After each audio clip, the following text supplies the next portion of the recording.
Hello student, मैं पंकज पाल means P square फिर से हाजिर हूँ आपके सामने एक नई क्लास के साथ। बच्चों, आज हम लोग फिजिक्स फर्स्ट को स्टडी करेंगे।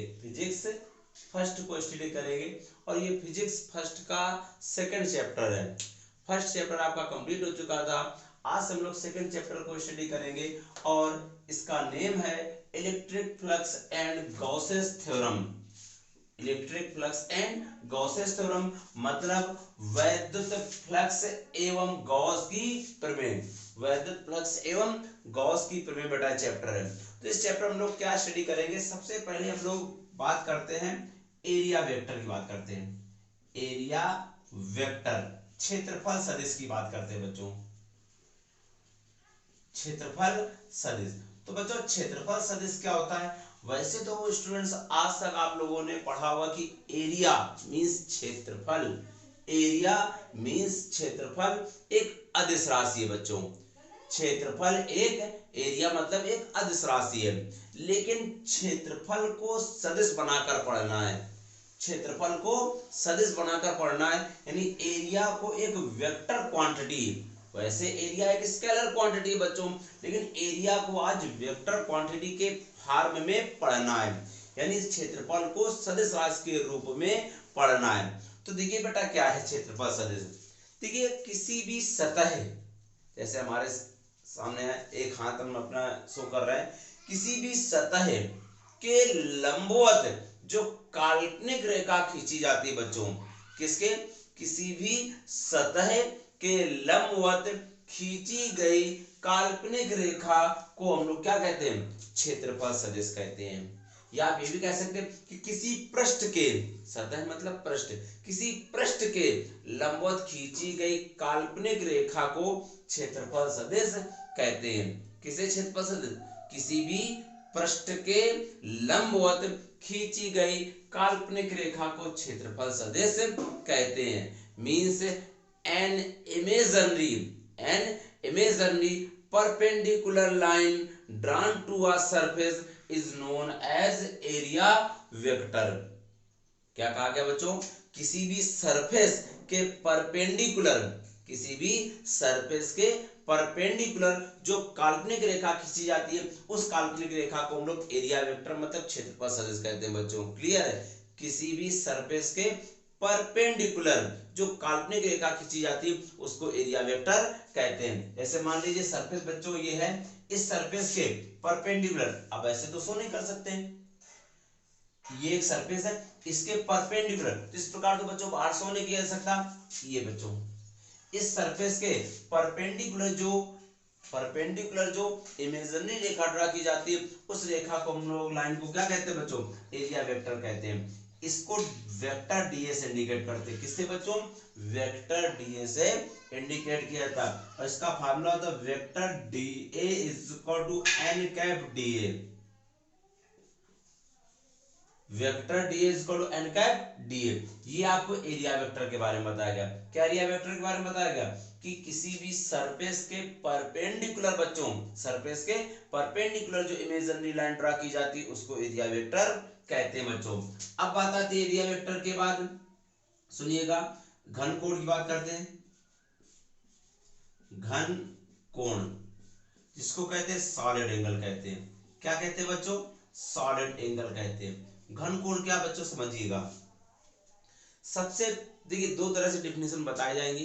पहले समझिए घन कोण क्या, सॉलिड एंगल क्या है। किसी भी सरफेस द्वारा, कोई भी एक सरफेस है, किसी भी सरफेस द्वारा किसी पॉइंट पर जो एंगल कंस्ट्रक्ट होता है, बनता है बेटा, उस एंगल को हम लोग सॉलिड एंगल कहते हैं। किसे सॉलिड एंगल कहते हैं?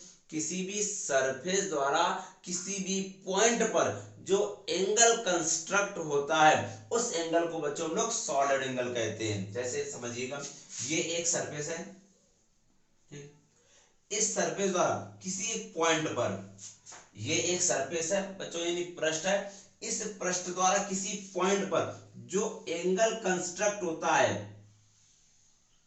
इस एंगल को हम लोग सॉलिड एंगल कहते हैं, घन कोण कहते हैं।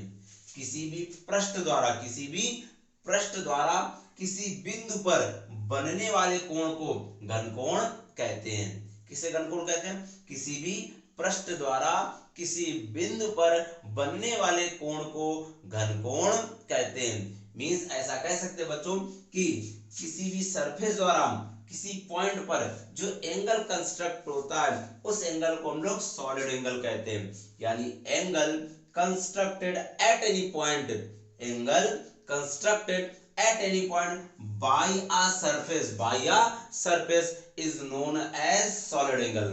क्लियर बच्चों, ये सॉलिड एंगल आप बुक्स में अगर देखेंगे तो एकेडमिक बुक्स में, मतलब आपके 12th की बुक्स में एक डिफिनेशन जो दी गई वो भी मैं आपको बता दूं कि वृत्तीय चाप द्वारा, कौन सा चाप द्वारा? वृत्तीय चाप, इसको सर्कुलर माने तो वृत्तीय चाप द्वारा गोले के केंद्र पर, इसको ऐसे कंप्लीट किया जाए तो गोला बनेगा ऐसे बच्चों। वृत्तीय चाप द्वारा गोले के केंद्र पर बनने वाले कोण को घनकोण कहते हैं। कौन से चाप द्वारा? वृत्तीय चाप द्वारा गोले के केंद्र पर बनने वाले कोण को घनकोण कहते हैं। कौन से चाप द्वारा? वृत्तीय चाप द्वारा गोले के केंद्र पर बनने वाले कोण को घनकोण कहते हैं। Angle form at the sphere, angle form at the center of sphere, sorry, angle formed at the center of sphere by circular arc is known as solid angle। यानी सर्कुलर आर्क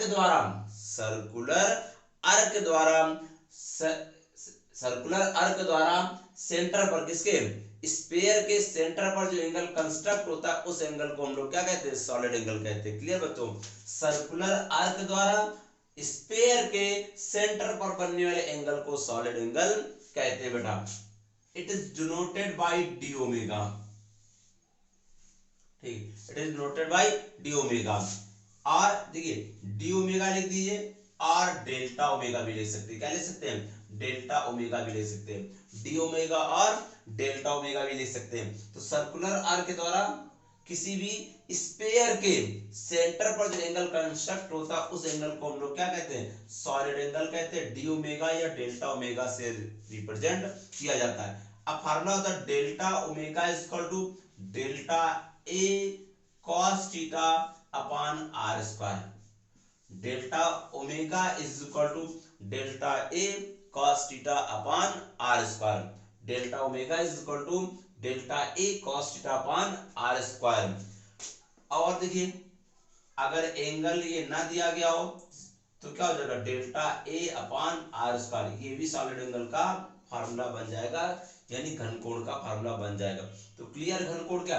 देखिए मेन आपको definition बच्चों याद क्या रखनी है, आपको ये याद रखना है कि किसी भी सरफेस द्वारा, किसी भी भाई सरफेस किसी भी शेप का हो सकता है, सर्कुलर भी हो सकता है और भी कोई शेप, तो किसी भी सरफेस द्वारा किसी पॉइंट पर जो एंगल बनता है, किसी भी पृष्ठ द्वारा किसी बिंदु पर जो कोण बनता है उस कोण को हम लोग घनकोण कहते हैं बेटा। इसे डेल्टा ओमेगा या डी ओमेगा से, डी ओमेगा या डेल्टा ओमेगा से रिप्रेजेंट करते हैं।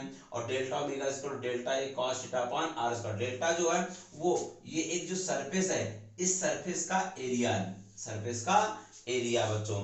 और आर क्या है? इस सरफेस की यहां से डिस्टेंस बेटा, सरफेस की यहां से डिस्टेंस यानी पॉइंट से डिस्टेंस है। तो delta omega equal delta A cos theta upon R square या delta A upon R square भी होता है। अब बात आती है बच्चों संपूर्ण घन कोण की। संपूर्ण घन कोण, टोटल सॉलिड एंगल की बात करते हैं। टोटल सॉलिड एंगल की बात करते हैं। तो टोटल सॉलिड एंगल की बात करते हैं, समझिएगा सॉलिड एंगल का फार्मूला पड़ा delta equal delta omega equal delta A upon R square. Delta omega is equal to delta A upon R square बच्चों। अगर यहाँ पर जो एंगल है solid angle, total solid angle लिया जाए, भाई आपने कहा ये जो एंगल, इस एंगल को सॉलिड एंगल कहते हैं, घनकोण कहते हैं। ये जो एंगल बन रहा है तो इस एंगल को सॉलिड एंगल कहते हैं। अगर हम लोग टोटल सॉलिड एंगल लेना चाहें, ये जो एंगल है इस एंगल को सॉलिड एंगल कहते हैं। अगर टोटल सॉलिड एंगल लिया जाए तो टोटल स्फीयर का एरिया लिया जाएगा। कहने का मतलब ये जो है बेटा घनकोण है, ये घनकोण है और अगर संपूर्ण घनकोण निकालना चाहें तो संपूर्ण एरिया लिया जाएगा और टोटल एरिया स्फीयर का क्या होता है बेटा 4 पाई आर स्क्वायर। मतलब गोले का संपूर्ण क्षेत्रफल 4 pi R square by R square cancel out, तो delta omega is equal to 4 pi. तो संपूर्ण घनकोण का मान कितना होता है बेटा, टोटल सॉलिड एंगल का मान 4 पाई होता है। कितना होता है बच्चों, 4 पाई होता है। तो क्लियर, क्या बताया गया, एरिया वेक्टर क्या, किसी भी सरफेस के परपेंडिकुलर मतलब लंबवत जो काल्पनिक रेखा खींची जाती है उसको एरिया वेक्टर कहते हैं। और सॉलिड एंगल क्या है, घनकोण क्या बेटा, कि किसी भी सरफेस द्वारा किसी पॉइंट पर जो एंगल कंस्ट्रक्ट होता है, सरफेस द्वारा किसी पॉइंट पर जो एंगल बनता है उस एंगल को हम लोग क्या कहते हैं, सॉलिड एंगल कहते हैं। आप ये भी कह सकते हैं कि एक सर्कुलर आर्क द्वारा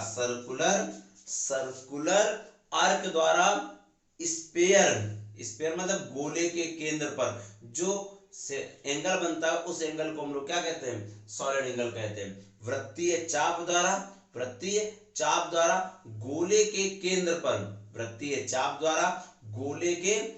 पर बनने वाले कोण को घनकोण कहते हैं।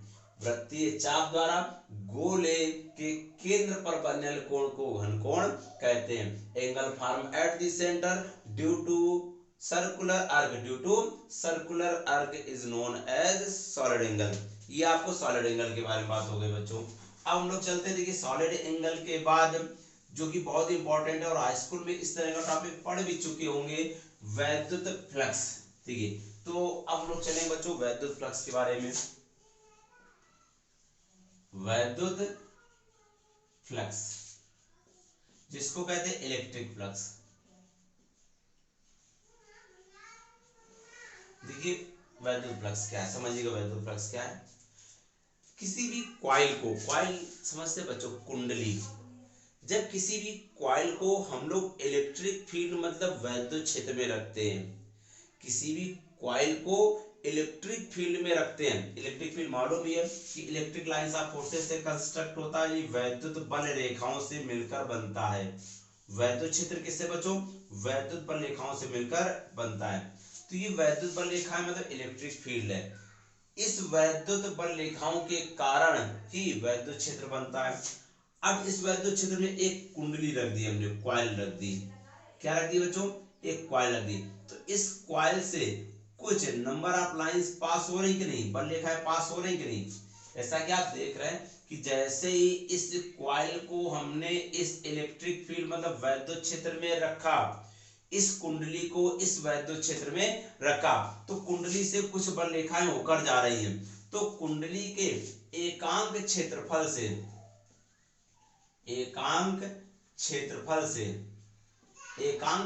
से लंबवत, यानी यूनिट एरिया से परपेंडिकुलर जितनी लाइन पास होती है उन लाइंस को इलेक्ट्रिक फ्लक्स कहते हैं। क्या आपको पता है भैया, जब किसी भी कुंडली को वैद्युत क्षेत्र में रखा जाता है, तो कुंडली के एकांक क्षेत्रफल से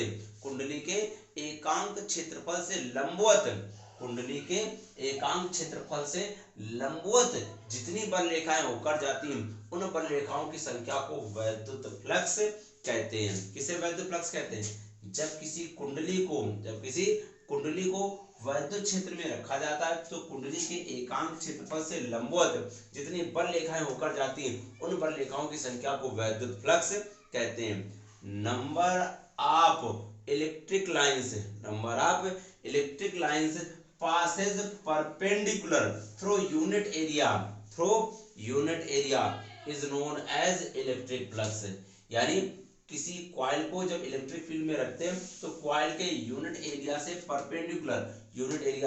परपेंडिकुलर जितनी लाइंस पास होती हैं उन लाइंस को हम लोग इलेक्ट्रिक फ्लक्स कहते हैं बच्चों। Number of electric lines passes perpendicular through unit area of a coil is known as electric flux।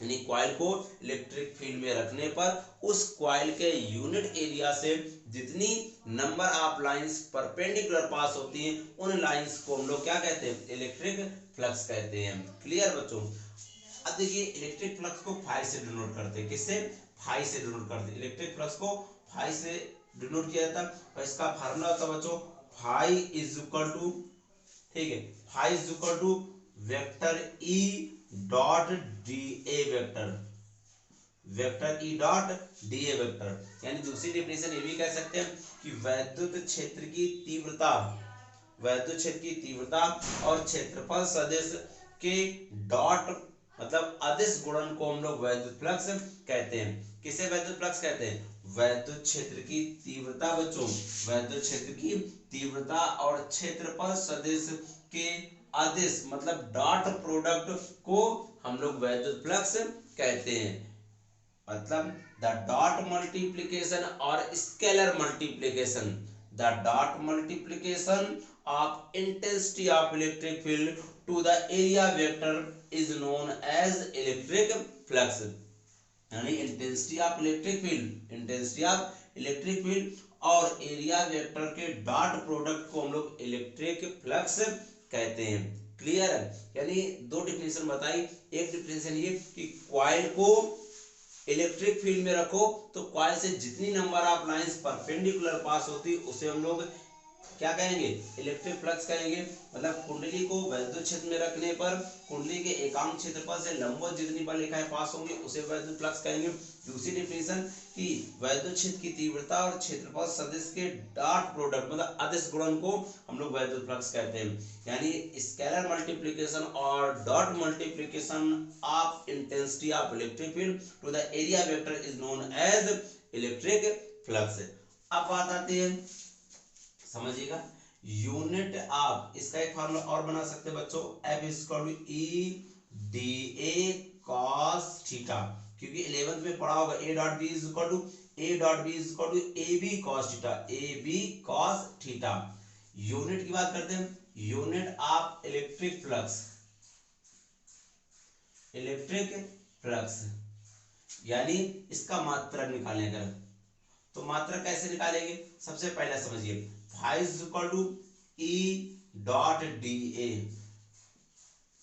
E dot D A से तो यहां पर unit of phi is equal to बच्चों ई तीव्रता, तीव्रता का सबसे पहला मात्रक ई बराबर बच्चों एफ अपॉन क्यू नॉट, पढ़ा ना आप लोगों ने पिछले चैप्टर में। तीव्रता यानी intensity, intensity is equal to F upon Q naught, यानी F मतलब न्यूटन, Q मतलब कूलम, तो इंटेंसिटी की यूनिट क्या होगी, न्यूटन पर कूलम, न्यूटन पर कूलम, इंटेंसिटी की यूनिट न्यूटन पर coulomb. D A area metre square, तो क्या यूनिट हो जाएगा बच्चों, न्यूटन मीटर स्क्वायर पर कूलम, न्यूटन मीटर स्क्वायर पर कूलम। तो इलेक्ट्रिक फ्लक्स की यूनिट क्या हो जाएगी, न्यूटन मीटर स्क्वायर पर कूलम, न्यूटन मीटर स्क्वायर पर कूलम। क्लियर है, ये पहली यूनिट हो गई।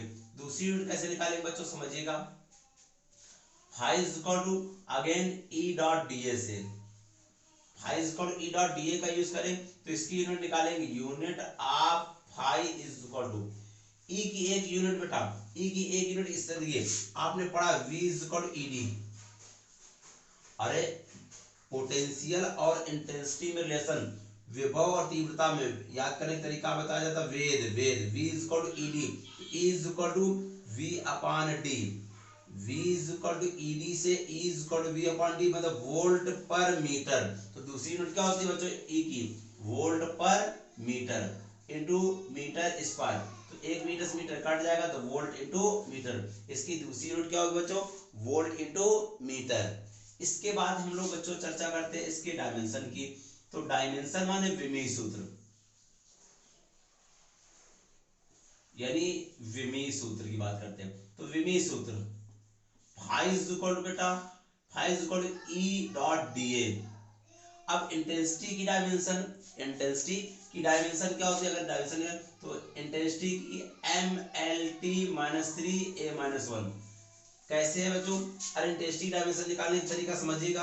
देखिए E is equal to F upon Q, F mlt minus 2, बल का विमीय सूत्र mlt माइनस 2 और Q आवेश का विमीय सूत्र चार्ज का AT। तो यहां से ऊपर ले जाओ तो mlt माइनस 3 a माइनस 1, वही तो लिखा mlt माइनस 3 a माइनस 1 और da मतलब L2 एरिया। यहां से क्या आ जाएगा बेटा, ये L2 और ये मिलकर क्या आ जाएगा ml3 t minus 3 a minus 1। क्या हो जाएगी डायमेंशन ml3 बेटा ml3 t minus 3 a minus 1, ये डायमेंशन निकाला जी। और अगर क्वांटिटी की बात करते हैं बच्चों तो कैसी क्वांटिटी है, क्वांटिटी ये एक अदिश राशि है। अदिश मतलब स्केलर क्वांटिटी, कैसी क्वांटिटी है, स्केलर क्वांटिटी बच्चों। तो ये आपको इलेक्ट्रिक फ्लक्स के बारे में बताएगा, यानी कॉइल को इलेक्ट्रिक फील्ड में रखने पर, वैद्युत क्षेत्र में रखने पर, कॉइल को इलेक्ट्रिक फील्ड में रखने पर उस कॉइल से जितनी परपेंडिकुलर यूनिट एरिया से जितनी परपेंडिकुलर लाइंस पास होती हैं बच्चों, उन लाइंस को हम लोग इलेक्ट्रिक फ्लक्स कहते हैं। एकांक क्षेत्रफल से लंबवत जितनी बल रेखाएं जाती हैं उन बल रेखाओं की संख्या को वैद्युत फ्लक्स कहते हैं। मात्रक बेटा न्यूटन मीटर स्क्वायर पर कूलम और वोल्ट इनटू मीटर भी होता है। विमीय सूत्र ml3 t-3 a-1, ml3 t-3 a-1। अब आगे हम लोग चलते हैं बच्चों,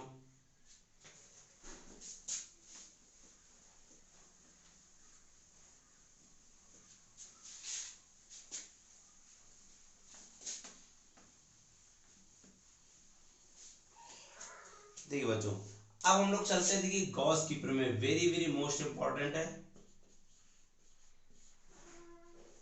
गॉस की प्रमेय देखिए अलग अलग बुक्स में, कुछ बुक्स में ऐसा लिखा होगा गॉस की प्रमेय, गॉस की प्रमेय, ठीक, इसको कहते हैं गॉसेस थ्योरम।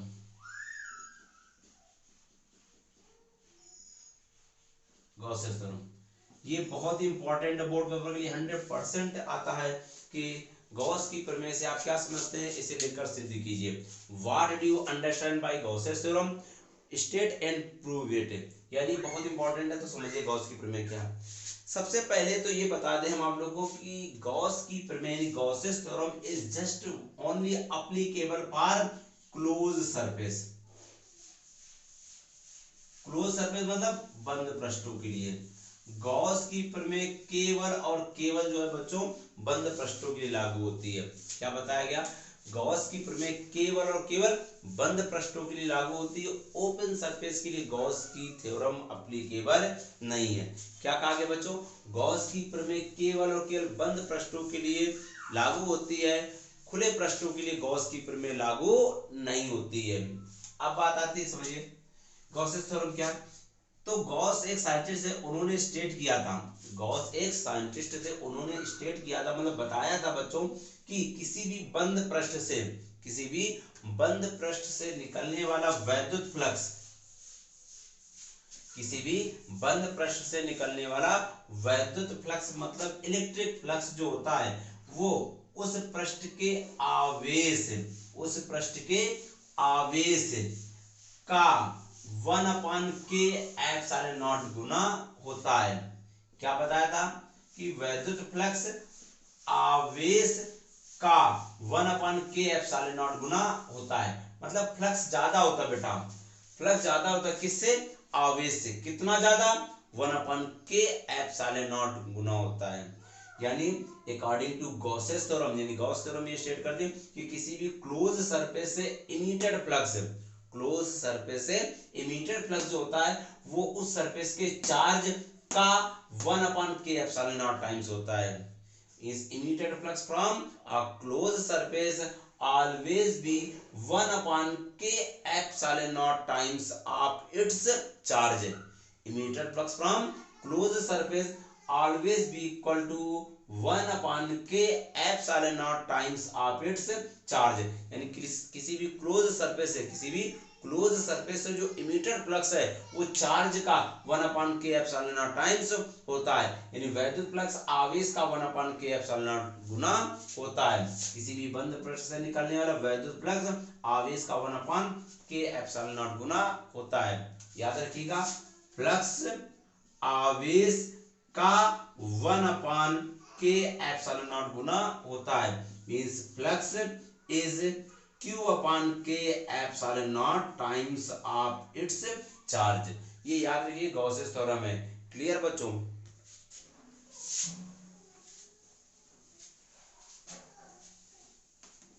अब बात आती है, समझिए, गॉस थ्योरम का डेरिवेशन।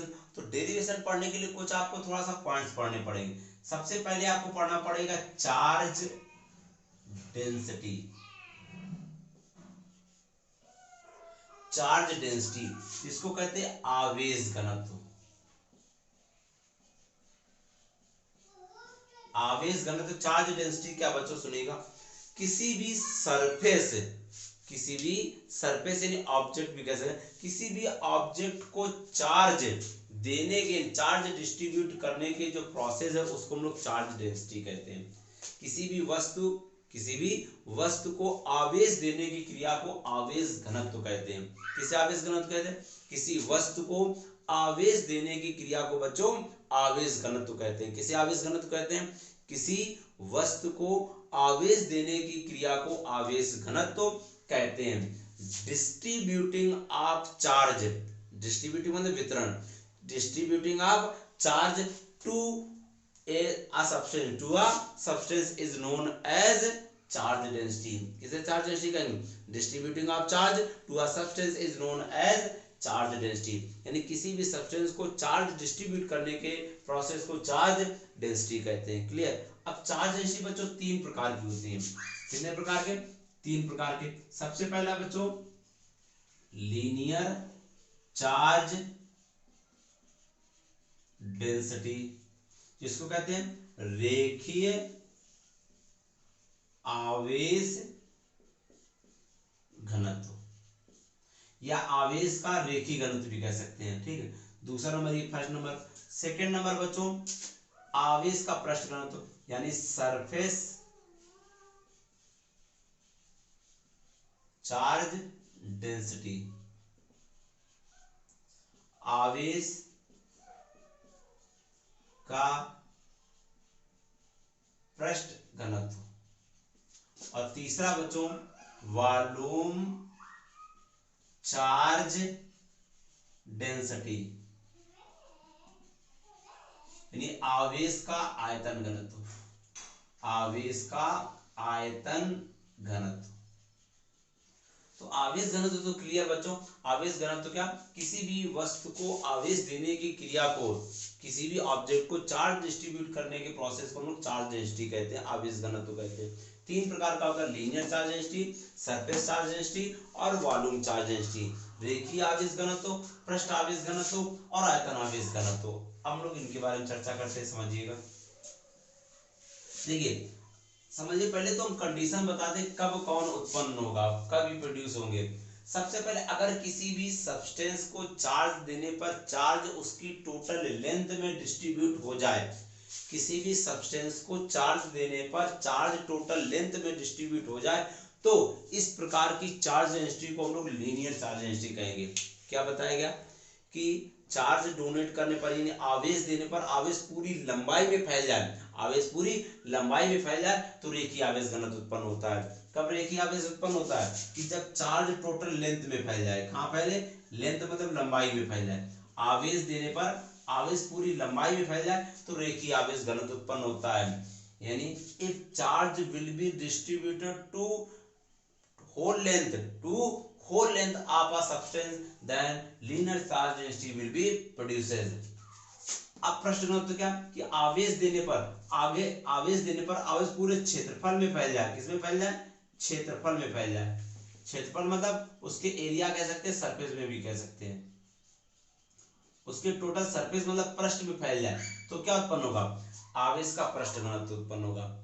चार्ज देने पर अगर चार्ज टोटल लेंथ में फैले तो लीनियर चार्ज डेंसिटी प्रोड्यूस होगी।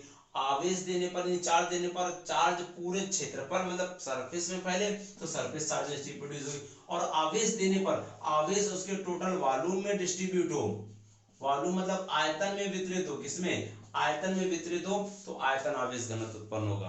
क्लियर बेटा? ये तो कंडीशन बताइए कब कौन प्रोड्यूस होगा।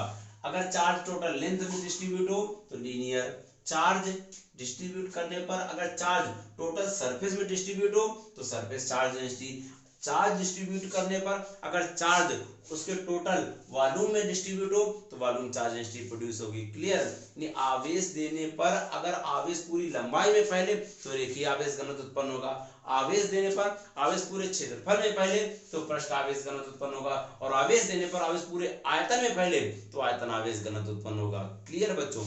ये तो इनकी कंडीशंस हो गई, ये डिफिनेशंस नहीं है। अब डिफिनेशंस क्या सुनिए, इसको बच्चों लेम्डा से इंडिकेट करते हैं, इसको सिग्मा से इंडिकेट करते हैं, इसको बच्चों रो से इंडिकेट करते हैं।